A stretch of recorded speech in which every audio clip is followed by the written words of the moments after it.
We're both about to leave the forces, thinking about leaving and wondering what to do. So we said, what should we do in 3 years' time? Well, we decided we didn't want to work for anybody else, having spent 22 years doing that. And there it was born. Oh yeah, good luck. Have fun. Yeah, sounds like a great idea.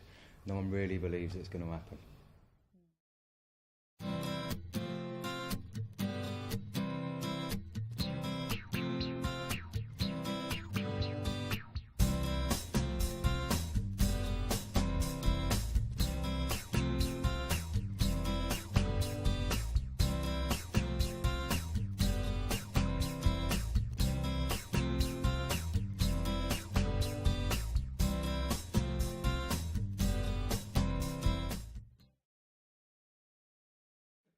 Well, when we first started, we thought we would interact and swap roles through the day, and that would be our dynamicness, if it were. It didn't happen. Just too busy making sandwiches, making coffees, taking orders, making salads, clearing tables, washing up. So much to do in such a short space of time that we both found our niche very quickly. Yeah. And work around each other very well when it gets very hectic.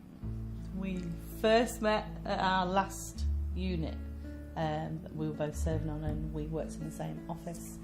It was about 3.5 years ago. We learnt that we could be together and work together with no conflict.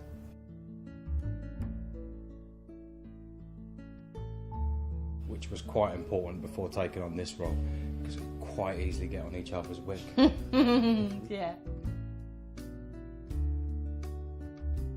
We initially, just walking down the high street, saw another property, went online to look at that property, completely not viable for us, but when we were looking, we found this one.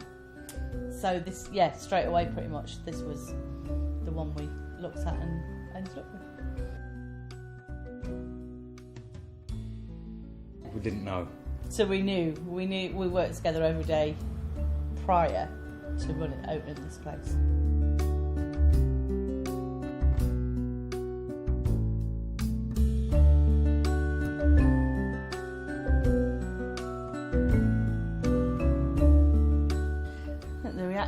From friends and family was not disbelieving, but I don't think they really thought we would do it. I think they were, oh yeah, that's a great idea, but not 100% convinced that we would actually go through with it.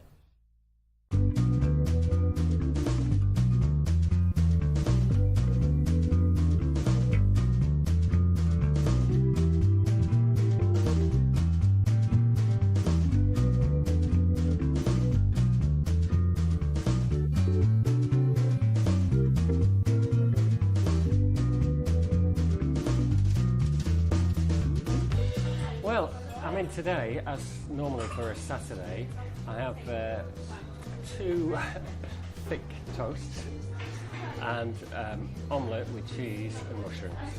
Peter's probably been in maybe 4 or 5 months. And Justin has concocted this new type of mustard, French mustard and English mustard combined.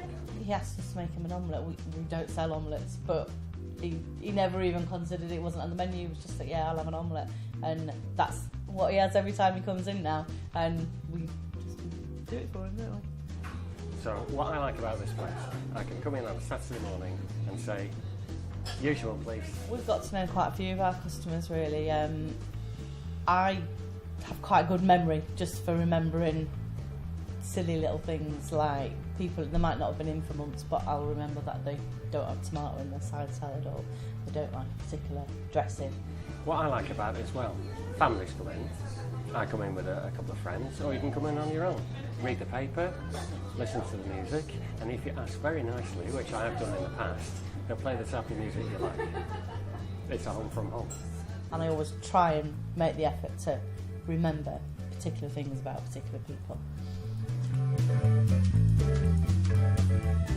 Coming here because they're very friendly. They'll give you whatever you want. If there's anything on the menu that's probably not there that you'd like, and you'd like something different, they'd do that. And it's a really nice place to come and sit and chill out. out in town.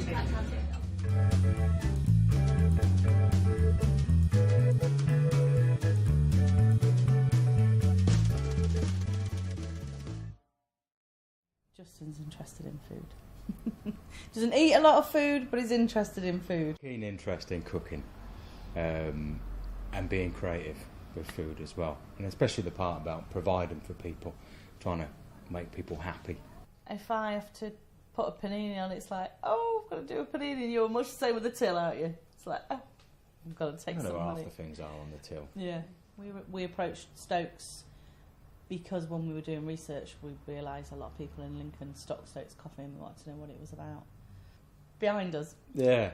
So you can't get any more local. That was an important factor, was sourcing produce locally. And to be able to say that your coffee's ground and roasted 25 metres from your back door was quite a good one. There's a combination. Some of the names for the sandwiches came first, purely because they were humorous and we built recipes around them. Some others, we had ideas to fill gaps for vegetarians, etc., and needed a name and worked around ingredients. We did lots of polls as well, didn't we? Yeah. Stuff like sugar. How do you like your sugar on the tables? And Gloves the on stuff. or gloves off? Yeah, gloves on, gloves off. So that was a good way of getting people to interact before we were actually up and running and get an idea of what people really wanted.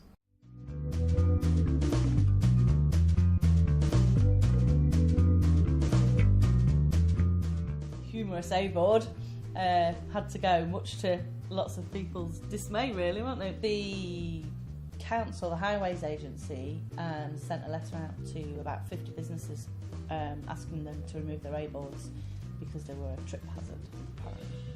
And lots of campaigns, people, bring back the A-board and suggestions of what we could do instead, chalking it on the pavement, weren't they? All sorts of things. So yeah, we were quite sad to lose it, but they said they'd take it away and we'd have to pay fines to get it back, and it was just easier to, give in, and it may make a reappearance one day.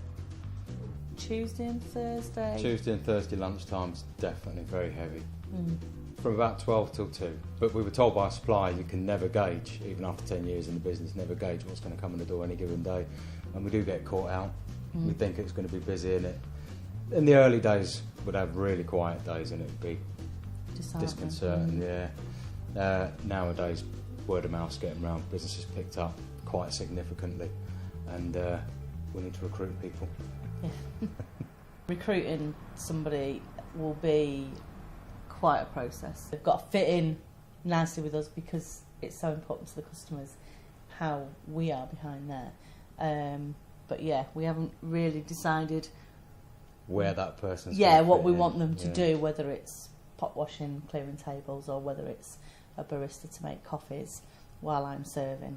But we're working on it, aren't we? Yeah, watch this space. But yeah, definitely another shop. And there's potential, we've discussed with the strong branding, there's potential for franchise as well. We know lots of people in research that said they wanted to open a sandwich and coffee shop, but obviously came to the property search and signing leases and gave up in the last hurdle. So there's potentially an area there to franchise where people help train people and get them opening Butty boys in their own towns. Yeah, customer satisfaction is so important to us, and when we've had a really, really busy day and we're like on our knees, to hear people say how much they've enjoyed the meal or how lovely the place is, how great the toilet is, that's for me is the most important thing, and to see it written down on TripAdvisor is just fabulous. Makes it all worthwhile. I think we've got where we've got because of who we are and what we do, and that there's no falseness there. But now we know there's going to be people coming in because of where we are, and it does put a little bit of pressure on you, and you think, well, we've got where we are by being who we are, so we shouldn't need to change that. To see customers' faces would be nice. Most of the time I spend with my back to them making food, but every now and then we get an opportunity just to stop, turn around, look at the tables and see everyone chatting away, enjoying themselves and enjoying being here, which again is really important.